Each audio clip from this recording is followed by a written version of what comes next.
고린도후서 15장 세 번째 시간입니다. 인용한 성경은 한글 킹제임스 성경입니다. 33절부터 보겠습니다. 미혹되지 말라. 악한 사귐은 좋은 행실을 부패시키느니라. 사람은 죽어도 다시 살아납니다. 구원받은 사람은 죽어도 부활해서 영원한 생명을 누리게 됩니다. 죽으면 끝이라는 말에 속지 마시기 바랍니다. 사람이 죽으면 다 끝이라는 생각에서 타락이 시작됩니다. 죽으면 그만이라고 생각하면 사람을 타락시키는 갖가지 유혹에 미혹당하게 됩니다. 악한 사귐은 좋은 행실을 부패시키느니라. 위대한 구절입니다. 악한 자들과의 사귐은 여러분을 타락시킵니다. 현명한 사람과 동행하는 자는 지혜롭게 될 것이나 어리석은 자들의 친구는 멸망하리라. 성경의 가르침입니다. 악한 사람들 속에 껴있으면 그리스도인들도 타락하게 됩니다. 좋은 행실이라는 것은 단지 겸손함만을 의미하는 것이 아닙니다. 모든 좋은 행실을 말합니다. 특히 하나님의 말씀을 반영함으로써 그리스도의 향기를 내고 그리스도를 증거하는 행실을 말합니다. 그 다음 절에 있는 하나님의 지식이 없으면 하나님의 말씀을 반영할 수 없고 말씀이 반영되지 않으면 증거할 수 없습니다. 그리스도인은 악한 사람들과의 교제를 끊고 거기서 빠져나와야 합니다. 악한 사람들과 관계를 맺고 그들이 하는 일에 발을 들여놓고 있으면 그리스도인이라 해도 자신을 죽이는 것입니다. 여기서 악한 사귐은 구원받지 못한 사람들뿐 아니라 구원받은 사람들 중에서도 하나님의 말씀에서 멀리 떨어져 있는 그리스도인들과의 교제까지 포함되고 있습니다.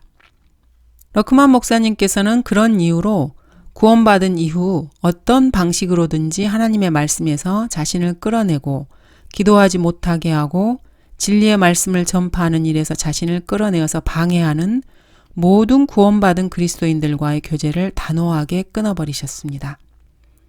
목사님은 그리스도인이 된 이후 한 발짝도 옛날로 돌아가지 않았습니다. 앞만 보고 달려가셨습니다.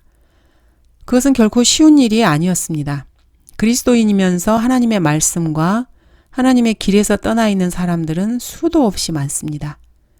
그런데도 그들이 사랑스럽고 인정이 많고 신사답고 매력이 있고 훌륭하다는 이유로 그들과 교제를 끊지 못해서 결국 스스로를 타락시키고 스스로를 죽이고 마는 사람들이 많이 있습니다.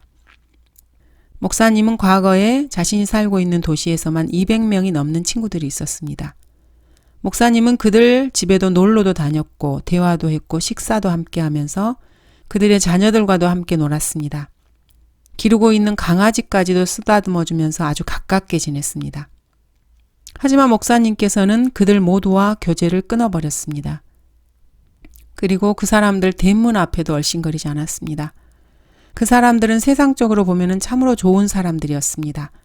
그러나 그리스도인으로서 목사님께서 길을 가는데 결코 도움이 안 되는 그런 사람들이었습니다. 그래서 목사님께서는 세상 친구들이 하나도 없었습니다. 옛날에 사귀던 200명의 친구들 가운데 여전히 그리스도를 영접하지 않고 있는 사람이 한 10명쯤 된다고 합니다. 하나님의 말씀을 따르는 그리스도인들은 하나님의 말씀을 따르는 그리스도인들과 교제를 나누어야 합니다. 유유상종이라는 말이 있습니다. 여러분과 종류가 다른 사람들과는 함께 있을 수 없습니다. 마귀는 그리스도인들이 세상 친구들과 관계를 끊지 못하도록 끈질기게 역사합니다. 그래서 그리스도인들은 많은 방해를 받고 세상과의 단절이 아주 힘들어집니다. 그러나 힘들다고 해서 세상 사람들과 계속 교제하는 것은 결국 마귀에게 굴복하는 것입니다. 마귀에게 굴복하면 그리스도인으로서의 삶은 엉망진창이 됩니다. 어리석은 자들과 교제하게 되면 여러분도 어느새 어리석은 사람이 됩니다. 그러나 현명한 사람과 사귀면 여러분도 어느새 현명한 사람으로 바뀌게 됩니다. 타락한 사람들 속에 섞여 있으면 여러분도 모르는 사이에 타락하게 됩니다. 구원받지 못한 죄인들에게 복음을 전파하고 열심히 구령하는 그리스도인들과 교제하면 여러분도 어느새 훌륭한 구령자로 변하게 됩니다. 성경을 열심히 읽고 말씀을 늘 묵상하는 사람과 사귀면 여러분도 어느새 그 사람처럼 하나님의 말씀을 늘 가까이 하고 살아가게 됩니다. 기도를 게을리하지 않고 열심히 기도하는 사람과 교제하면 여러분도 항상 기도하는 사람으로 변해 있게 됩니다. 세상은 원래 그런 법입니다. 이런 것을 두고 끼리끼리 모인다고 말합니다. 여러분이 그리스도인이라면은 여러분이 선한 교제를 나눌 수 있는 훌륭한 그리스도인들을 찾아야 합니다. 어떤 그리스도인들은 구원받지 못한 세상 친구들과 그런 관계를 끊지 못하고 계속 어울려 다니면서 나름대로 이유를 댑니다. 그리고 언젠가는 그 친구들에게 구원의 복음을 전하고 그들을 그리스도께로 인도할 것이라고 핑계를 댑니다. 그러나 거짓말입니다. 아니면 마귀의 속성을 몰라도 한참 모르는 말입니다. 여러분이 정말로 그리스도인이라면 마귀가 여러분의 믿음을 허물어뜨리기 위해서 언제나 여러분에게서 시선을 떼지 않고 기회를 노리고 있다는 사실을 직시해야 합니다. 마귀에게 미혹되지 말라. 성경은 이렇게 명령하고 계십니다. 34절 의에 대하여 깨어있고 죄를 짓지 말라. 어떤 자들에게는 하나님의 지식이 없기에 내가 너희를 부끄럽게 하려고 이 말을 하노라. 그리스도인이라고 입으로 말하면서 하나님의 말씀에 대해서 지식이 없다면 구원받지 않은 자들이나 하나도 다를 것이 없습니다. 부끄러운 사람입니다. 하나님의 말씀은 부활을 가르치고 있습니다. 죽은 자들이 다시 살아난다고 분명하게 말씀하고 계십니다. 그런데도 죽은 자들의 부활이 없다 이렇게 말한다면 그 사람은 바보입니다. 자신이 바보라는 사실을 알면 누구나 부끄러움을 느낍니다. 바울은 무지한 자들이 자신의 무지를 깨닫고 부끄러움을 느끼게 하려고 이런 말을 한다고 그렇게 말하고 있습니다. 35, 36절입니다. 그러나 어떤 사람들이 말하기를 죽은 자들이 어떻게 일으켜지며 또 어떤 몸으로 오는가 라고 하니 너 어리석은 자야 내가 뿌린 씨가 죽지 않으면 살아나지 못하리라. 하나님의 말씀은 죽은 자들이 부활한다고 하십니다. 우리 주 예수 그리스도께서는 그 부활을 입증하셨습니다. 그런데 이것을 믿지 않는 자들은 죽은 사람이 다시 살아난다면 어떤 육체를 입고 살아나겠느냐고 계속 의문을 제기합니다. 그리고 부활을 믿으려 하지 않습니다. 바울은 이런 사람들에게 어리석은 자라고 말하고 있습니다. 농사 짓는 농부들은 밭에 씨를 뿌리고 그 씨가 죽어서 새로운 생명으로 다시 태어나는 것을 상식적으로 알고 있습니다. 죽음은 다시 살아나기 위한 필수적인 과정입니다. 씨가 죽지 않으면 다시 살아나지 못합니다. 농부들은 대학을 다니지 않아도 또는 세상 지식이 별로 없어도 무식한 사람으로 치부되지만은 이러한 진리는 다 알고 있습니다. 여러분이 교육을 받고 유식한 사람이라면 이러한 농부들 앞에서 부끄러움을 느껴야 합니다. 37, 38절 또 내가 뿌리는 것은 앞으로 될 형체를 뿌리는 것이 아니라 밀이나 다른 씨앗의 알맹이일 뿐이나 하나님께서는 자기 뜻대로 씨앗에다 형체를 주시되 씨앗마다 그 고유한 형체를 주시느니라. 밭에 옥수수를 심든 밀을 심든 씨를 뿌리고 나서 몇 주 동안 기다리면은 거기서 싹이 돋고 가지가 올라와 결국 새로운 열매를 맺습니다. 심은 그 씨앗은 땅속에서 죽어 없어지고 그 대신에 새싹이 돋고 가지가 뻗고 잎들이 달리고 꽃이 피고 또 때가 되면 열매를 맺습니다. 여러분은 밭에는 씨를 뿌립니다. 잎사귀나 가지나 꽃을 뿌린 것이 아닙니다. 그런데 거기에 잎이 생기고 가지가 생기고 꽃이 생깁니다. 새로운 형체가 생깁니다. 이것은 하나님만이 하실 수 있는 기적입니다. 부활한 우리의 몸도 마찬가지입니다. 우리의 죽은 몸은 땅속에 묻혀 썩어버렸습니다. 그러나 거기서 싹이 나고 가지가 뻗고 잎이 달리고 꽃이 핍니다. 이것이 바로 부활한 우리가 입게 될 새로운 몸입니다. 그러나 이 새로운 몸은 하나님께서 자기 뜻대로 씨앗에다 형체를 주시되 그 씨앗마다 갖고 있는 고유한 모습대로 주신 것입니다. 이것을 보고도 죽은 사람이 어떤 형체를 입고 다시 살아나겠느냐고 의심하는 사람은 참으로 바보입니다. 부활을 믿지 않는 사람들은 부활 그 자체보다도 다시 살아난 사람이 어떤 육체를 입고 살아날 수 있는지를 믿지 않는 것입니다. 그래서 바울은 이에 대해서 36절부터 38절에서 분명하게 설명해주고 있습니다. 현대 도시의 어린이들은 흙에다 무슨 씨앗을 심어보는 그런 경험을 전혀 하지 못하고 살아가는 경우가 대부분입니다. 흙 속에 심은 씨앗에서 새 싹이 돋아나고 그것이 어떻게 자라고 잎이 어떻게 나오고 가지가 어떻게 나오고 또 꽃과 열매가 어떻게 맺히는지 이 신비롭고 아름다운 광경을 전혀 알지 못하는 아이들이 대다수입니다. 그러므로 씨앗이 땅속에서 죽어서 어떻게 새 몸을 입게 되는지도 모르고 살아갑니다. 이러한 것들을 알지 못하는 사람들은 죽은 자들이 어떻게 일으켜지며 또 어떤 몸으로 오는가 이렇게 어리석은 의문을 품고 죽은 자의 부활을 믿는 것을 어려워합니다. 그래서 도시 사람들 가운데에서는 우리도 먹고 마시자, 내일이면 죽으리라 이렇게 말하면서 흥청대는 사람들이 많습니다. 39절 모든 육체가 다 같은 육체는 아니니 어떤 것은 사람의 육체요, 어떤 것은 짐승의 육체며 어떤 것은 물고기의 육체요, 또 어떤 것은 새의 육체라. 옛날의 과학자들은 모든 육체가 어떤 공통적인 성분들이 모여서 구성되는 것으로 생각했습니다. 그렇지만 성경은 모든 육체가 다 같은 육체가 아니라고 말씀하십니다. 서로 다른 그 육체들을 사람, 짐승, 물고기, 새 이렇게 4가지로 나누고 있습니다. 창세기 1장에서 이미 그렇게 구분해서 창조되었기 때문입니다. 물고기가 맨 처음에 나타나고 그 다음이 새, 그리고 짐승이 만들어지고 맨 마지막에 사람이 따로 창조되었습니다. 40절 또한 하늘에 속한 몸들도 있고 땅에 속한 몸들도 있으나 하늘에 속한 것들의 영광이 다르고 땅에 속한 것들의 영광도 다르니라. 성경은 또 몸을 하늘에 속한 몸과 땅에 속한 몸으로 구별하고 있습니다. 천사들은 하늘에 속한 몸입니다. 그룹들 역시 하늘에 속한 몸입니다. 스랍들도 마찬가지입니다. 심지어는 마귀도 하늘에 속한 몸입니다. 그러나 지상에서 입고 있는 지금 우리의 몸은 땅에 속한 몸입니다. 그리스도인이 휴거될 때 입게 될 썩지 않을 새 몸은 하늘에 속한 몸이 될 것입니다. 이 2가지는 서로 다릅니다. 하나는 다른 것보다 더 높은 곳에 속해 있습니다. 41절 하나는 해의 영광이요 또 하나는 달의 영광이며 또 다른 하나는 별들의 영광이니 이는 영광에 있어서 한 별이 다른 별과 다르기 때문이라. 하늘에 속한 몸들도 그 영광이 또 다 다릅니다. 태양의 광채는 달의 광채보다 더 밝고 또 어떤 별들은 그 광채가 태양보다도 더 밝고 별들끼리도 서로 영광이 다 다릅니다. 이것은 부활해서 하늘에 속한 몸들이 서로 어떻게 다른지를 말하고 있는 하나의 예증이라고 할 수 있습니다. 이것을 너무 비약해서 몰몬 교도들은 부활한 사람들이 하늘에서 누리게 될 영광에 무슨 성직계급의 이런 차이가 있는 것처럼 설명을 합니다. 이것은 여기서도 언급하고 있듯이 해는 해의 광채를, 달은 달의 광채를, 별들은 별들의 광채를 서로 다르게 간직하고 있다라고 성경은 말하고 있을 뿐입니다. 구원받은 그리스도인들은 그리스도인으로서의 영광된 몸을 입게 됩니다.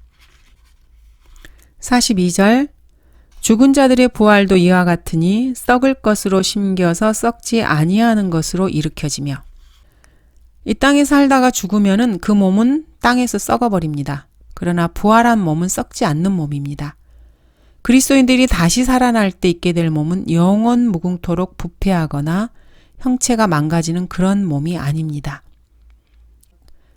예수 그리스도를 믿고 구원받으면은 이 땅에서는 상상하지도 못했던 이런 엄청난 보상을 받게 됩니다. 이런 사실을 분명하게 알고 깨달은 사람이 몇이나 되겠습니까? 대부분의 사람들은 구원받고 그리스도인이 된다는 것이 그저 여러 세상의 종교 중에 하나의 종교적 신념을 붙잡는 것으로 이해합니다. 어떤 사람들은 실험실에 틀어박혀서 인간이 죽지 않고 오래 살 수 있는 비법을 찾아내려고 별의별 연구를 다 하면서 실험관에 매달려 시간을 낭비합니다. 인간이 10년이나 100년쯤 더 오래 살게 되었다고 해서 도대체 달라질 것이 무엇입니까? 사람들이 교육을 통해서 배우고 과학을 통해서 거두는 모든 혜택들을 다 합쳐도 그리스도 안에서 얻게 될 혜택에 비하면은 참으로 아무것도 아닙니다. 교육을 하나도 받지 않고 과학의 발달로 인해서 얻은 그 어떤 것도 혜택을 누리지 못해도 그냥 예수 그리스도를 믿기만 하고 예수님을 자신의 구주로 영접해서 구원받았다는 것, 그리고 죽어서 지옥에 가지 않게 된 이 사실만 아는 사람도 세상에 부와 명예와 과학적 탐구를 잃은 그 누구보다도 더 많은 것들을 얻은 사람입니다. 다른 모든 사람들이 알고 있는 것을 하나도 몰라도 그런 것은 조금도 걱정할 필요가 없습니다. 구원받은 사람이라면은 그들 모두보다도 더 많은 것을 얻은 사람들입니다.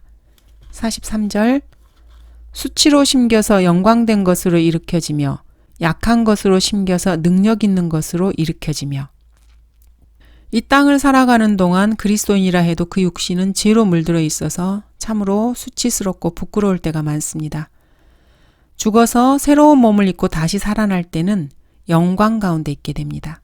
이 땅을 사는 동안 그리스도인의 육체는 세균 몇 마리만 있어도 망가질 정도로 보잘것없습니다. 그러나 죽어서 새 몸을 입게 되면은 우리의 몸은 영원토록 죽지 않고 질병에도 걸리지 않고 칼에 찔려도 상처 하나 입지 않으며 우주 공간에서 1초에 15만 마일 이상을 날아갈 수 있는 엄청난 초능력을 가진 몸이 됩니다. 놀랍지 않습니까? 이런 것을 상상만 해도 가슴이 뜁니다. 그리고 이렇게 구원해 주신 주님의 은혜가 얼마나 감사한지 감사를 드릴 뿐입니다. 44절 육신의 타고난 몸으로 심겨서 영적인 몸으로 일으켜지느니라. 육신의 타고난 몸이 있고 또 영적인 몸이 있느니라. 이 땅에 사는 동안 입고 있는 몸은 흙으로 만들어져서 흙으로 돌아가는 몸입니다. 그러나 그 몸이 죽고 다시 살아날 때는 영적인 몸, spiritual body로 일으켜지게 됩니다. 여기서 영적인 몸이라고 했지 영의 몸이라고 말하지 않고 있습니다. 영적인 몸이라는 것은 이 땅에서 입고 있는 자연적으로 타고난 몸에 이렇게 대칭되는 표현입니다. 우리는 지금 타고난 몸만 가지고 있습니다. 영적인 몸을 아직 보지는 못했습니다. 영에는 몸이 없습니다. 부활하신 예수님께서 제자들에게 나타나셨을 때 제자들이 놀라고 무서워서 어떤 영을 보고 있다고 이렇게 생각했습니다. 그때 주님께서는 이렇게 말씀하십니다. 나의 손과 나의 발을 보라. 바로 나니라. 나를 만져보라. 영은 살과 뼈가 없지만 너희가 보는 바와 같이 나는 있느니라. 그분은 분명 살과 뼈가 있는 몸을 입고 계셨습니다. 그러나 그 몸은 타고난 몸이 아니라 영적인 몸이었습니다. 영 그 자체가 아니었습니다. 영은 살과 뼈가 없습니다. 이렇게 몸에도 타고난 몸과 영적인 몸이 따로 있습니다. 45절 따라서 이와 같이 기록되었으니 첫사람 아담은 살아있는 혼이 되었느니라. 함과 같이 마지막 아담은 살려주는 영이 되었느니라. 51절부터 보겠습니다. 보라, 내가 너희에게 한 가지 신비를 말하노니 우리가 다 잠잘 것이 아니요 오히려 우리가 모두 변화될 것이니. 그리스도께서 공중재림하실 때 우리 그리스도인들은 다 죽어있는 상태는 아닙니다. 어떤 그리스도인은 죽어서 땅속에 잠들어 있을 것이고 어떤 그리스도인들은 살아있는 상태일 것입니다. 지상에 살아있다 해도 그리스도인들의 몸은 썩은 몸에서 썩지 않는 몸으로 변화되어서 휴거될 것입니다. 이러한 사실은 바울을 통해서 하나님의 계시가 전해지기 전까지는 알지 못했던 신비였습니다. 대환란 직전의 휴거와 관련된 이런 성경 말씀들은 전에는 드러나지 않았습니다. 신비인 것이죠. 대환란 이후에 있을 휴거와 관련된 말씀은 신비는 아니었습니다. 대환란 이후의 휴거에 관한 사실들은 이미 구약에서도 다 알려진 사실이기 때문입니다. 시편 50편 4, 5절을 보겠습니다. 그가 위로부터 하늘들과 땅에까지 부르시리니 이는 그가 자기 백성을 판단하시려는 것이라. 내 성도들을 내게로 다 모으라. 그들은 희생제로 나와 언약을 맺은 자들이라. 이스라엘 사람들은 희생제를 불에 태워 하나님께 제사를 드렸습니다. 그리고 하나님과 언약을 맺은 백성들입니다. 이 이스라엘 백성들을 하나님께서 부르실 것입니다. 이사야 26장 19절에서 21절을 보겠습니다. 주의 죽은 자들은 살아나리니 그들이 나의 죽은 몸과 함께 일어나리이다. 흙에 거하는 너희는 깨어서 노래하라. 주의 이슬은 수풀의 이슬 같으니 땅이 죽은 자들을 던져버릴 것임니이다. 내 백성아 오라 내 방들에 들어가서 내 문들을 닫고 그 분노가 지나갈 때까지 잠깐 동안만 숨으라. 보라 이는 주가 땅의 거민들을 그들의 죄악으로 인해 벌하시려고 그의 처소에서 나오심이니 땅도 피를 드러내고 그 살해당한 자들을 더 이상 가리지 않을 것임이라. 이 장면은 그리스도의 지상 재림 때를 설명하고 있습니다. 대환란이 끝나고 그리스도께서 재림하실 때 환란 성도들이 휴거되는 장면을 그리고 있습니다. 대환란 이후의 휴거에 대해서는 바울이 이미 잘 알고 있었던 사실이었습니다. 그러므로 신비가 아니었습니다. 그러나 대환란이 있기 직전에 있게 될 교회의 휴거는 구약에서 전혀 언급하지 않은 새로운 계시였습니다. 그리고 지금까지 감추어진 신비였습니다. 대환란이 시작되기 직전 주님의 공중 재림 때 그리스도 안에서 죽은 자들이 살아나는 것도 신비이고 살아남아 있는 성도들이 변모되어 하늘로 끌려 올라가는 것도 신비입니다.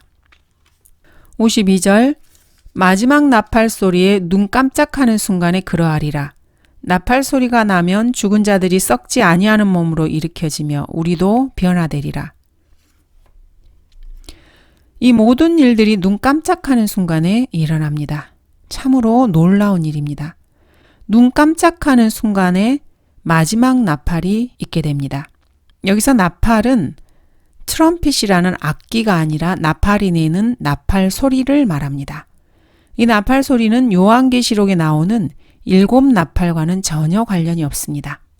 이 나팔 소리는 천사들의 나팔 소리가 아닙니다.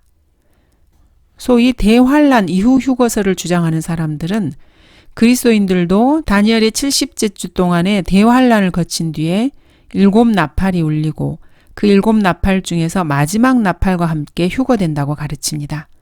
그러나 요한계시록에 있는 나팔은 나팔이라는 악기를 나타내는 트럼펫입니다. 반면에 고린도전서 15장 바로 여기에서 나오는 나팔은 나팔이 내는 소리를 말합니다. 요한계시록의 7 나팔은 천사들이 부는 나팔입니다. 그러나 여기 고린도전서 15장에 나오는 나팔은 천사들이 부는 나팔이 아닙니다. 요한계시록 8장 2절을 보겠습니다. 그때 내가 보니 7 천사가 하나님 앞에 섰고 그들이 7 나팔을 받더라. 8장 6절을 보겠습니다. 그때 7 나팔을 가진 7 천사가 나팔을 불려고 준비하더라. 11장 15절입니다. 그 후에 7째 천사가 나팔을 부니 하늘에서 큰 음성들이 있어 말하기를 7째 천사가 나팔이라는 악기를 받아서 그 나팔이라는 악기를 불려고 준비를 했더니 마지막에 그 나팔이라는 악기를 불었다고 말씀하십니다. 요한계시록에서는 마지막 나팔이라는 것이 곧 마지막 나팔이라는 악기를 말합니다. 그러므로 여기 고린도전서 15장에서 말하는 마지막 나팔은 요한계시록에서 말하는 마지막 나팔과는 전혀 다른 것입니다. 이 나팔 소리는 데살로니가전서 4장 16에서 18절에서 말씀하고 있는 나팔 소리입니다. 주께서 호령과 천사장의 음성과 하나님의 나팔 소리와 함께 하늘로부터 친히 내려오시리니 그러면 그리스도 안에서 죽은 자들이 먼저 일어나고 그리고 나서 살아남아 있는 우리도 공중에서 주와 만나기 위하여 그들과 함께 구름 속으로 끌려 올라가리니 그리하여 우리가 영원히 주와 함께 있으리라. 여기서 나팔 소리는 천사들이 부는 나팔 소리가 아닙니다. 이 나팔 소리는 하나님의 나팔 소리라고 분명하게 말씀하고 계십니다. 그리고 여기에는 전혀 천사들이 나오지 않습니다. 천사장이 나옵니다. 천사장은 일반 천사들과 다릅니다. 천사장은 천사장입니다. 7 천사들이 아니라 하나의 천사장입니다. 하나님의 나팔 소리가 울리고 미카엘 천사장이 등장하는 것으로 보아서 이 장면이 다니엘의 70째 주가 시작되는 시점이라는 것을 알 수 있습니다. 다니엘 12장 1, 2절은 이렇게 되어 있습니다. 그때 미카엘이 일어서리니 이는 내 백성의 자손을 위하여 일어서는 위대한 통치자라. 또 고난의 때가 있으리니 그것은 민족이 생긴 이래로 그때까지 결코 없었던 것이라. 땅의 흙 속에서 잠자는 많은 사람들이 일어날 것이며 얼마는 영원한 생명을 얻겠고 얼마는 수치와 영원한 모욕을 받으리라. 고린도전서 여기 15장 52절에 나오는 마지막 나팔을 요한계시록에 나오는 마지막 나팔과 혼동하시면 안 됩니다. 대환란 이후의 휴거설을 주장하는 이단 교리가 고개를 들고 교회 시대의 그리스도인들도 대환란을 거치게 된다는 말도 안 되는 주장이 이 두 개를 동일시함으로써 나오게 되었습니다. 그리스도인들이 대환란을 통과하게 된다면은 우리 그리스도인들에게 무슨 소망이 있겠습니까? 그리스도인들은 주님을 기다리는 사람들입니다. 그리스도인들은 대환란을 기다리는 사람들이 아닙니다. 대환란 이후의 휴거서를 주장하는 자들은 대환란 이전 휴거를 말하고 있는 여기 고린도전서 15장의 신비를 알지 못합니다. 그리스도인들이 대환란을 거쳐야 한다면은 그들은 믿음으로 구원받는 체계가 아니라 믿음과 행위로 구원받는 체계 아래 살게 되는 것입니다. 그리스도인들은 이미 구원받은 사람들입니다. 이미 구원받은 사람들이 믿음과 행위로 다시 구원을 받아야 한다는 것은 말도 되지 않은 일입니다. 구원받은 사람들에게는 이미 영원한 구원의 보장이 되어 있습니다. 이런 사람들이 대환란을 또 거쳐야 한다면은 이것은 믿음과 행위를 또 보여야 한다는 말입니다. 그렇다면은 이미 보장된 영원한 생명이 거짓말이란 말입니까? 대환란 기간 동안에는 잘못하면은 영원한 생명을 다시 잃어버릴 수도 있습니다. 그러므로 이 두 교리는 서로 성경 말씀의 진리와 상반되는 말씀입니다. 그리스도인들이 구원을 잃을 수도 있는 대환란을 통과한다는 것은 성경 말씀의 진리와 상반되는 이단 교리입니다. 마지막 나팔에 눈 깜짝하는 순간에 나팔 소리가 처음 울릴 때 죽은 자들이 썩지 아니하는 몸으로 일으켜집니다. 그리고 두 번째 울리는 순간에 살아남아 있는 우리 그리스도인들도 변화될 것입니다. 이것은 데살로니가전서 4장 16에서 17절의 말씀을 자세히 살펴보면 분명합니다. 하나님의 나팔 소리와 함께 그리스도 안에서 죽은 자들이 먼저 일어나고 그리고 나서 살아남아 있는 우리도 이렇게 말씀하고 계십니다. 죽은 사람들이 일어나는 것과 살아남아 있는 그리스도인들이 그들과 함께 공중으로 끌려 올라가는 것은 동시에 일어나는 것이 아닙니다. 순서대로 일어나는 것입니다. 성경에는 휴거라는 말이 정확하게 단어로서 나오지는 않습니다. 이 단어는 강제로 보다는 뜻을 가진 라틴어의 랩토에서 파생된 단어입니다. 휴거의 원래의 뜻과 정확하게 일치합니다. 그리스도인들이 공중으로 끌려 올라가는 것은 주님의 강제적인 힘에 의해서 일어나는 일입니다. 주님께서는 자신의 것을 찾기 위해서 얼마든지 그러한 강권을 행하실 수 있습니다. 이것은 마귀도 마찬가지입니다. 마귀 역시 자신의 것은 얼마든지 강권 쪽으로 찾아갈 능력이 있습니다. 마귀는 이 세상의 신이요 이 세상의 통치자입니다. 그러므로 마귀는 이 세상에 속한 것을 자신의 강권하에 둘 능력을 가지고 있습니다. 그러나 그리스도인들은 이 세상에 속한 사람들이 아니라 주님께 속한 사람들입니다. 53절 그리하여 이 썩을 몸이 반드시 썩지 아니할 몸을 입고 이 죽을 몸이 반드시 죽지 아니할 몸을 입으리라. 이 구절에서는 두 가지 부류의 사람을 나누어서 말하고 있습니다. 첫 번째는 이미 죽어서 땅에 묻힌 사람들입니다. 즉, 그 몸이 땅 속에서 이미 썩어버린 사람들입니다. 두 번째 그룹은 아직 살아있으나 죽을 수밖에 없는 사람들입니다. 이미 죽어서 땅 속에 몸이 썩은 사람들은 두 번 다시 썩지 않을 새 몸을 입고 부활합니다. 그리고 살아있지만 앞으로 죽을 수밖에 없는 몸을 입고 있는 사람들은 죽지 않는 새 몸으로 갈아입고 영원히 살게 됩니다. 54절 이 썩을 몸이 썩지 아니함을 입고 또 이 죽을 몸이 죽지 아니함을 입게 되면은 그때 사망이 승리 속에 삼킨 바 되었느니라고 기록된 말씀이 이루어지리라. 첫 번째 그룹에 속한 사람들은 즉 이미 죽어서 그 몸이 땅속에 썩어버린 사람들은 썩지 않을 새 몸을 입게 됩니다. 두 번째 그룹에 속한 사람들은 즉 살아있지만 죽을 수밖에 없는 사람들은 죽지 않는 몸을 입게 됩니다. 이 두 그룹은 모두가 다 구원받은 사람들입니다. 사망과는 관계가 없는 사람들이 됩니다. 그리하여 그가 승리 안으로 사망을 삼키실 것이요 또 주 하나님께서 모든 얼굴에서 눈물을 닦아주시며 라는 말씀이 이때 성취될 것입니다. 55절 오 사망아 너의 쏘는 것이 어디 있느냐 오 음부야 너의 승리가 어디 있느냐. 살아있기는 하지만 죽을 수밖에 없는 몸을 입고 있는 이 두 번째 그룹에 속하는 그리스도인들이 죽지 않을 새 몸으로 갈아입게 되었기 때문에 오 사망아 너의 쏘는 것이 어디 있느냐 이렇게 당당하게 외칠 수 있습니다. 사망이 그 위력을 잃고 고개를 떨구게 됩니다. 이미 죽어서 무덤에 들어가 있는 첫 번째 그룹에 속하는 사람들도 썩지 않을 새 몸으로 입고 다시 살아나게 됩니다. 그래서 오 음부야 너의 승리가 어디 있느냐 이렇게 당당히 외칠 수 있습니다. 무덤 속에 가두어두고 승리했다고 생각한 사망이 결국 무참하게 패배하게 됩니다. 참으로 놀라운 일입니다. 이 고린도전서 15장 52절에서 55절의 이 구절들은 참으로 놀랍고도 위대한 구절들입니다. 지금 예수 그리스도께서 재림하신다면은 우리 그리스도인들은 사망이 쏘는 아픔을 전혀 맛보지 않고 영원히 살게 됩니다. 눈 깜짝하는 순간에 우리들의 몸이 죽지 않는 몸으로 변모되기 때문입니다. 그리스도 안에서 죽어서 땅속에 묻혀서 썩은 사람들도 순식간에 썩지 않을 몸으로 다시 살아납니다.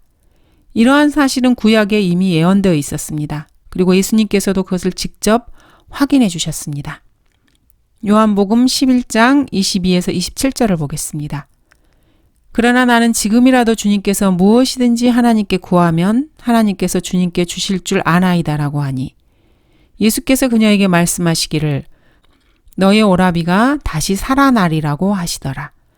마르다가 주께 말씀드리기를 마지막 날의 부활로 그가 다시 살아날 줄을 내가 아나이다라고 하니 예수께서 그녀에게 말씀하시기를 나는 부활이요 생명이니 나를 믿는 자는 죽어도 살 것이며 또 살아서 나를 믿는 자는 누구나 영원히 죽지 아니하리라. 내가 이것을 믿느냐고 하시니 그녀가 주께 말씀드리기를 예 주여 나는 주께서 세상에 오실 그리스도 곧 하나님의 아들이심을 믿나이다 라고 하더라. 참으로 아름답고 생생한 말씀입니다. 세상을 떠난 그리스도인들의 장례식을 치를 때마다 이 말씀을 머리에 떠올려 볼만 합니다. 그리스도인들이 죽어서 묻혀있는 무덤들을 바라보면은 이 말씀을 기억한다면은 위안을 받게 됩니다. 목사님 역시 그리스도인들이 죽어서 묻힌 무덤을 바라보면서 이렇게 중얼거리곤 하십니다. 너는 이 사람의 몸을 제대로 갖지 못할 거야. 어림도 없는 소리지. 너는 아무것도 아니야. 이렇게 중얼거리십니다. 사람들은 세상을 떠난 사람들의 무덤에 푸른 잔디를 입히고 꽃을 심기도 하고 비석을 세우고 가꾸기도 합니다. 그러나 그것들을 걷어내고 땅을 파보면 썩은 흙과 시체가 있을 뿐입니다. 인간은 자신의 몸을 끝까지 유지하지 못합니다. 아무리 아름답게 꾸민 무덤도 사람의 몸을 그대로 보존할 능력이 없습니다. 아무리 선한 사람도 그 무덤은 그 몸을 썩어버리게 만듭니다. 그러나 마르다는 죽은 오라비의 몸이 무덤 속에서 썩어버려도 마지막 날에 다시 살아날 것을 알고 있었습니다. 마르다는 주님을 섬기기에 바빴지만 성경을 읽고 기도하는데 많은 시간을 썼음이 분명합니다.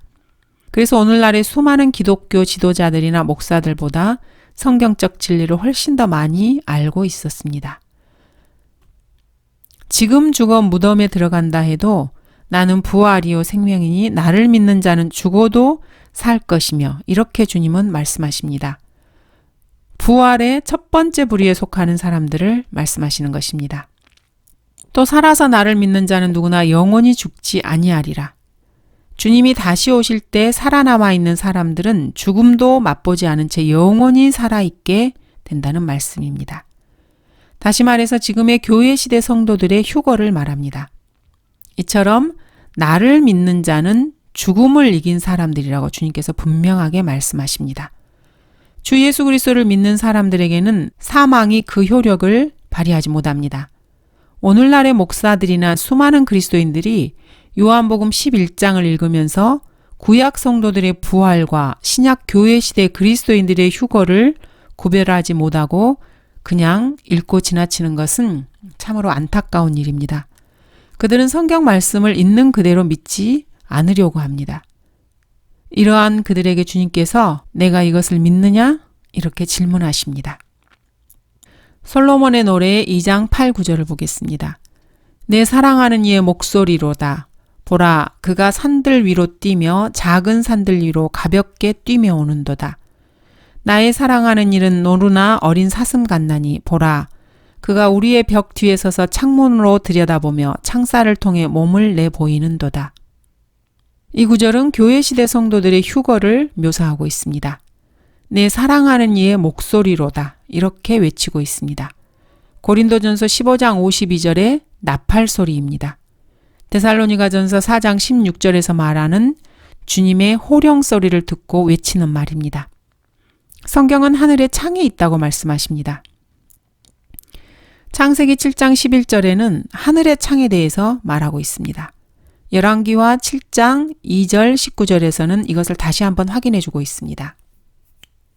우주는 창살 모양의 틀로 짜여 있는데 그 창살이 정확하게 어떻게 생겼는지는 알 수 없지만 그 창살 사이로 들락날락 할 수 있도록 만들어져 있는 듯 합니다. 솔로몬의 노래 2장 10에서 13절을 보겠습니다. 나의 사랑하는 이가 내게 일러 말하기를 나의 사랑 나의 어여쁜 자야 일어나 떠나자. 보라 겨울도 지나고 비도 그쳐 사라졌으며 땅에는 꽃들이 피고 새들이 노래하는 때가 왔도다. 산 비둘기의 소리가 우리의 땅에서 들리는도다. 무화과 나무는 푸른 무화과들을 내고 포도넝쿨은 부드러운 포도로 좋은 향기를 내는도다. 나의 사랑 나의 어여쁜 자야 일어나 떠나자 하였도다. 나의 사랑 나의 어여쁜 자가 누구입니까? 예수 그리스도의 신부인 교회입니다. 주님께서 다시 오실 때 주님은 신부를 향해서 일어나 떠나자 이렇게 말씀하십니다. 겨울도 지나고 비도 그쳐 사라졌으며 봄이 찾아와 3, 4월이 되었습니다. 무화과 나무는 푸른 무화과들을 내고 해서 무화과 나무는 무엇을 말하는 것입니까? 유대인들을 말합니다. 유대인들은 더 이상 열매 맺지 못하는 시든 나무가 아닙니다. 이제 유대인들의 때가 온 것입니다. 욥기 37장 1절을 보겠습니다. 이것으로 내 심장도 떨리고 그 자리에서 벗어났도다. 죽었다가 다시 살아나거나 산채로 휴거되어서 갈아입게 되는 새 몸은 심장, 즉 피가 없습니다. 피는 썩기 때문에 썩지 않을 몸에는 피가 없습니다. 육체에 피가 섞여 있는 혈과 육은 하나님의 나라를 상속받을 수 없습니다. 그래서 영원히 살게 될 새 몸에는 심장이 그 자리에서 도려내어집니다. 그분의 음성과 그분의 입에서 나오는 소리를 주의해서 들으라. 그분은 온 하늘 아래에 그 음성을 내보내시며 그의 번개는 땅 끝까지 보내시는도다. 그 후에 음성을 울려 퍼져나가게 하시며 그는 위엄의 소리로 천둥같이 내시며 그의 음성이 들리면 그들을 붙들고 계시지 아니하시리라. 데살로니가 전서에서의 주님의 호령이 솔로몬의 노래에서는 내 사랑하는 이의 목소리로 묘사되고 있습니다. 욥기에서는 위엄의 소리로 천둥같이 내시는 음성으로 묘사되고 있습니다. 이 음성이 들리면은 모든 구원받은 그리스도인들은 순식간에 하늘로 끌려 올라가게 됩니다. 그분이 그들을 붙들고 계시지 아니하시고 낚고 채워서 끌어올려가기 때문입니다. 그리스도인들은 그때를 기다리면서 그분의 입에서 나오는 소리를 주의해서 들으려고 귀를 기울이며 살아가고 있습니다. 요한복음 12장을 보겠습니다. 이제 내 혼이 괴로우니 내가 무슨 말을 하리요? 아버지시여 이 시간으로부터 나를 구해 주소서.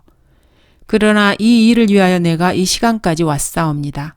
아버지시여 아버지의 이름을 영화롭게 하옵소라고 하니 그때 하늘에서 음성이 나기를 내가 그 이름을 영화롭게 하였고 또 다시 영화롭게 하리라고 하시더라. 그때 곁에 서서 그 음성을 들은 무리가 말하기를 천둥 소리였다고 하고 또 어떤 사람들은 천사가 그에게 말한 것이라고도 하더라. 예수께서 대답하여 말씀하시기를 이 음성은 나 때문에 난 것이 아니라 너희를 위하여 난 것이라. 주님께서 자신의 신부인 교회를 데리러 다시 오실 때 하늘에서 들리는 음성이 호령소리, 내 사랑하는 이의 목소리, 천둥소리 같이 들립니다. 빰빠라빰빠 빰빰빠 이렇게 나팔 소리이기도 합니다. 이 소리는 이 땅에 살아남아 있는 모든 구원받은 그리스도인들, 즉 주님의 몸인 교회를 데려가시기 위해서 내는 음성입니다. 이 음성에 대해서 말하고 있는 구절들 모두가 대환란 이전 휴거를 뒷받침하고 있습니다. 그러나 구약에서는 이 휴거 사실이 신비 속에 감추어져 있었기 때문에 오묘한 표현으로 감추어지게 됩니다. 신비 속에 감추어져 있었습니다. 유대인들은 일부 오늘날까지도 솔로몬의 노래를 성경으로 간주하지 않기도 합니다.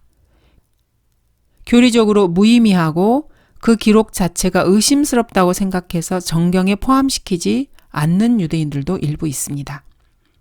그러나 바울은 구약에서 감추어져 있던 이 신비의 계시를 주님께로부터 받았고 그것을 훤히 밝혀주었습니다.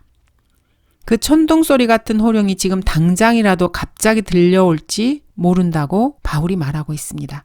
이러한 현상은 구원받지 못한 이 세상 사람들이 듣기에는 마치 온자탄보다도 위력이 훨씬 더 큰 폭음소리와 함께 코발트탄이 번갯불처럼 폭발해서 온 세상을 뒤흔들어 놓는 것 같이 들리게 될 것입니다.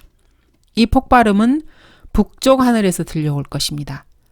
꽝꽝 하는 폭발음이 들려오는 순간 낮이든지 밤이든지 지구상에 살고 있는 모든 사람들이 북쪽 하늘의 북극성을 쳐다보게 될 것입니다. 그러나 어디서 들려오는지도 모를 천둥소리가 지축을 흔들면서 꽝꽝 하고 울려 퍼질 때 도시의 건물 유리창들이 모두 박살이 나고 구원받지 못하고 지상에 남아있는 사람들은 온자탄이 투하된 도시에 살고 있는 사람들 같은 처지가 될 것입니다. 이러한 엄청난 폭음 속에서 모든 그리스도인들은 하늘에서 들려오는 나팔 소리를 듣습니다. 그리고 이리로 올라오라는 주님의 음성을 듣는 순간 눈 깜짝할 사이에 모두 하늘로 끌려 올라가 버립니다.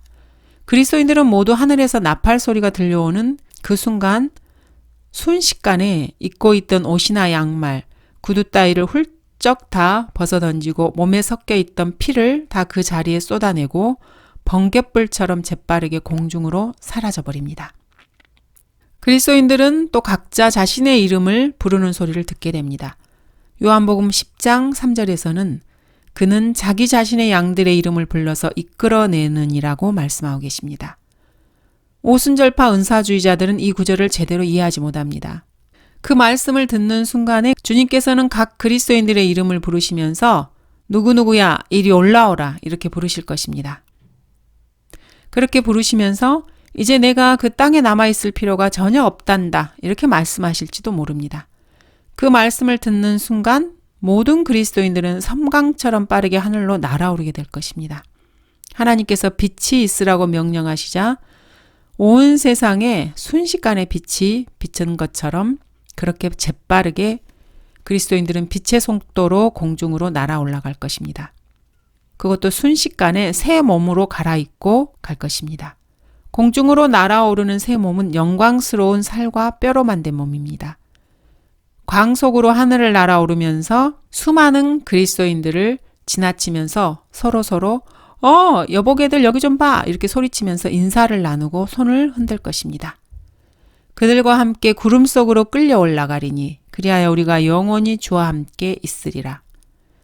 그리스도인들 가운데는 사랑하는 가족들과 사별하고 그들을 땅에 묻은 사람들도 있습니다. 그렇지만 언젠가 공중에서 주님을 만나게 될 때 이미 죽었던 그리스도인들도 다시 만나게 될 것입니다. 우리는 만나겠네. 언젠가 만나겠네. 사랑하는 사람들 공중에서 만나겠네. 나는 그대를 만나겠네. 하늘의 본향에서 그대 만나 인사하겠네. 이런 찬송도 있습니다. 이런 찬송이 실제로 실현되는 것입니다. 하늘에서 들리겠네. 호령소리 들리겠네. 우리 모두 올라가면 주의 아들 대장 되시고 하늘에서 서로 만나 우리들은 즐겁게 인사하겠네. 이런 어린이 찬양이 실현될 것입니다. 이처럼 우리가 끌려 올라가고 난 다음에 이 땅에는 꽝 하는 폭음과 함께 순식간에 아수라장이 될 것입니다. 그렇지만 무슨 일이 일어났는지 몰라서 아우성치면서 강대국들의 대통령들 간에는 서로 긴급 직통 전화로 무슨 일인지 알아보느라고 야단법석을 떨 것입니다. 시가지에는 경찰차들과 소방차들이 요란하게 사이렌을 울리며 이리저리 왔다 갔다 할 것이고 군대는 도대체 미사일이 떨어진 곳이 어느 지점인지 알아보느라고 낙하지점 확인하라, 낙하지점 확인하라 이렇게 우왕좌왕하는 사령부와 부대들 사이에 비상전화가 불꽃이 튈 것입니다. 또 사람들은 말 그대로 미쳐서 날뛸 것입니다. 구원받지 못한 남편이 깜짝 놀라 잠을 깨보니까 옆에 누워있던 그리스도인 아내는 온데간데 없고 침대 시트 위에는 아내가 벗어놓고 간 잠옷들과 쏟아놓고 간 피로 온통 흥건히 젖어 있을 것입니다. 그리고 아기들도 다 사라지고 없을 것입니다. 한밤중 시가지를 달리던 자동차들도 그 안에 타고 있던 그리스도인들은 한 사람도 남지 않고 다 사라져 버렸을 것입니다. 자동차는 시동이 걸려 있고 라이트가 켜진 채 운전석은 텅 비어 있을 것입니다. 교회 건물은 문이 닫혀 있는 채 그 안에 있던 성도들은 한 사람도 남아있지 않고 다 사라진 텅 빈 공간이 될 것입니다. 성경에서 말하고 있는 이런 모든 상황들을 종합해 보면은 그때 지상에서는 이러한 광경이 벌어질 것입니다. 55절 오 사망아 너의 쏘는 것이 어디 있느냐? 오 음부야 너의 승리가 어디 있느냐? 구원받은 그리스도인들은 죽음을 맛보지 않습니다. 그러므로 그리스도인들에게는 사망에 쏘는 것이 위력을 발휘할 수 없습니다. 그리스도 안에서 이미 죽은 사람들도 무덤이 그들을 끝까지 붙잡아 둘 수 없습니다. 음부의 승리가 있을 수 없습니다. 이것이 바로 구원의 완성입니다. 우리 그리스도인들은 그리스도와 같이 될 것입니다. 이것은 구약에서는 알려지지 않았던 신비입니다. 이 신비는 바울을 통해서 드러나와서 우리에게 밝혀졌습니다. 구원받은 그리스도인들은 죄 없는 몸, 완전한 몸, 33세 반의 남성의 몸, 썩지 않는 몸으로 변화된다고 고린도전서 15장은 말씀하고 계십니다. 56절 사망에 쏘는 것은 죄요 죄의 능력은 율법이라. 벌은 침으로 쏘고 나면은 상대를 죽이고 벌 자신도 죽습니다. 죄가 우리를 쏘고 나면은 우리도 죽지만 죄도 죽습니다. 그래서 우리의 죄는 우리가 죽어야만 서로 피장파장 끝나게 됩니다. 죄는 죽음을 요구할 능력을 가지고 있습니다. 이 능력이 바로 율법의 능력입니다. 율법은 우리의 죄에 대하여 목숨을 요구할 권리를 가지고 있습니다. 우리에게 죄가 있으면은 그 요구에 굴복해서 죽을 수밖에 없습니다. 그러나 주 예수 그리스도께서 우리의 죄를 대신 짊어지셨습니다. 주 예수께서 오셔서 율법의 요구를 대신 들어주시고 우리들의 죄값을 모두 지불하셨습니다. 우리의 죄로 인해서 우리들 자신이 쏘임을 당해야 할 것을 주 예수 그리스도께서 사망의 침을 대신 맞으시고 죽으신 것입니다. 그래서 우리의 죄는 그분의 죽으심으로 인해서 피장파장이 되어서 없어져 버렸습니다. 죄가 다 소멸되었기 때문에 우리는 죽지 않아도 됩니다. 사망에 쏘는 침도 소멸되었습니다. 오 사망아 너의 쏘는 것이 어디 있느냐? 더 이상 없습니다. 바울은 그래서 지금 의기양양하게 외치고 있습니다. 오 사망아 너의 쏘는 것이 어디 있느냐? 오 음부야 너의 승리가 어디 있느냐? 성경 말씀이 이런데도 사망의 벌은 아직도 잉잉거리면서 믿는 사람들을 위협하기도 합니다. 구원의 확신이 없는 사람들은 그래서 여전히 죽음을 두려워합니다. 하지만 두려워할 필요가 없습니다. 그리스도께서 이미 그 사망의 벌에 쏘여서 죽으셨기 때문에 그 벌 또한 더 이상 효력을 발휘하지 못합니다.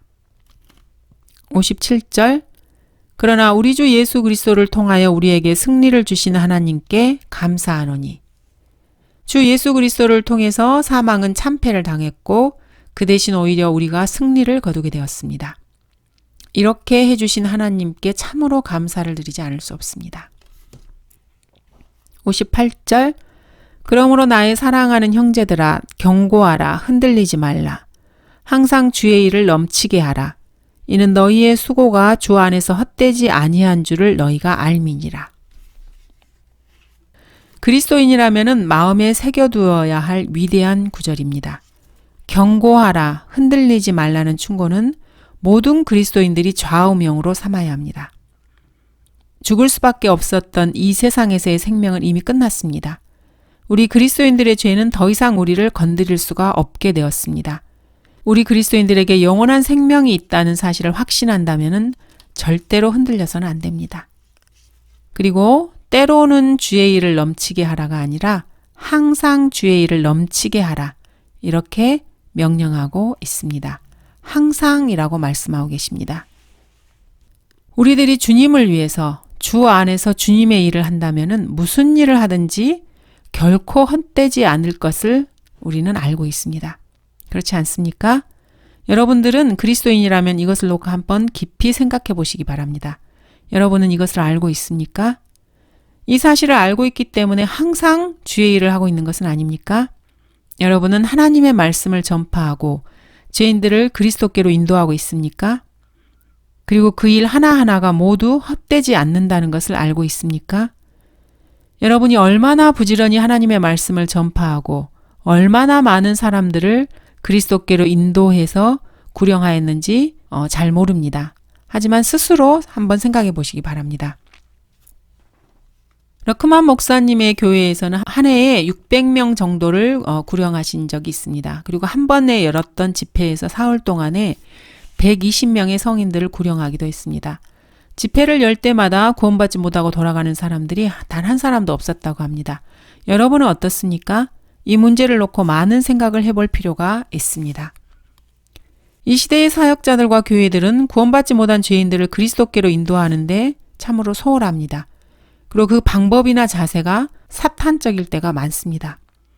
복음을 들고 밖으로 뛰쳐나가 길거리 모퉁이에서 말씀을 전파하고 죄인들에게 예수 그리스도를 영접하라고 외치기보다는 일꾼들이 교회에 들어앉아서 소위 새 신자들이 제발로 교회에 찾아오기만 기다리고 있습니다.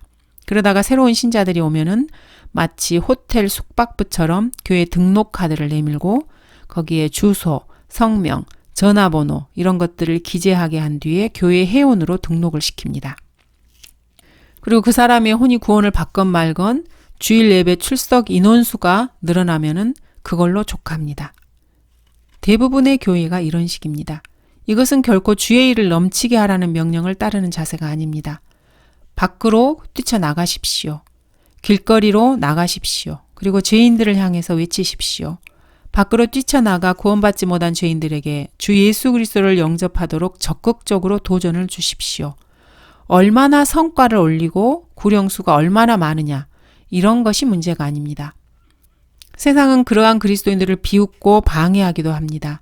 그렇지만 경고하고 흔들리지 않은 채 죄인들을 그리스도께로 인도하는 일만 넘치게 하시면 됩니다. 자기 교회 출석자 수를 늘리는 것은 문제가 아닙니다. 믿음으로 죄인들을 그리스도께로 인도해서 그들이 구원받게 하는 것이 시급합니다. 죄인들을 주님께로 인도하는 일, 경고하고 흔들림 없이 복음을 전파하기, 이것이 곧 주님의 일을 넘치게 하는 것입니다. 주님께서는 여러분들이 그렇게 하기를 원하십니다. 그리고 이러한 수고는 결코 헛되지 않는다고 성경은 말씀하십니다. 우리가 어떤 한 가지 일을 넘치게 하면은 우리는 다른 일을 함께 넘치게 할 수가 없습니다. 사역자들이 시골에 작은 지역교회를 세우고 사역을 시작하였으면은 교회에 틀어박혀 있어서만은 안 됩니다. 시골 동네에 교회를 하나 세웠으면은 먼저 동네방네 다니면서 설교하고 복음을 전파하면서 사람들에게 그리스도를 영접하도록 외치고 전화번호부를 뒤져가면서 가가허워 전화를 걸고 전화로라도 복음을 전파해야만 합니다. 러크만 목사님께서는 그렇게 하셨습니다. 좀 멀리 떨어져 있는 동네라면은 다른 돈을 아껴서라도 우표값을 모아서 집집마다 전도지를 배송하는 일을 추천하십니다. 이렇게 해서 20년쯤 지나고 나면은 각 분야별로 일꾼들을 세워서 더욱더 구령 활동에 열심을 내면서 교회 식구들을 보살피고 해외에서 수고하는 선교사들이 굶어 죽지 않도록 열심히 돕는 것이 좋습니다. 이렇게 하지 않고 교회에만 틀어박혀 있는 것은 주님의 일을 넘치게 하는 것이 아닙니다. 주님의 일을 하는 데에는 교회에서 예배드리고 회원들에게 침례나 주는 그 이상의 훨씬 더 많은 일들이 있습니다. 주님의 일은 항상 넘치게 해야 합니다. 여러분이 주님의 일을 하는 이런 모든 수고들은 결코 헛되지 않을 것입니다. 러크만 목사님께서는 일주일에 적어도 한 번은 해외 선교사들이나 형제들의 지역 교회들의 전화를 걸고 그들의 사역을 알아보고 격려해 주시고 또 기도도 해 주십니다. 그리고 그들에게 빠짐없이 녹음 테이프를 보내주고 그 결과가 어떤지 일일이 점검해 보십니다. 러크만 목사님께서는 살아계실 때 이런 일들로 하루에 12시간 이상 눈코 뜰 새 없이 바쁘게 일하셨습니다. 예수 그리스도를 통하여 우리에게 승리를 주시는 하나님께 감사하는 마음이 진정으로 있다면은 모든 그리스도인들은 이런 일들을 자연스럽게 실천할 수 있습니다. 감사합니다.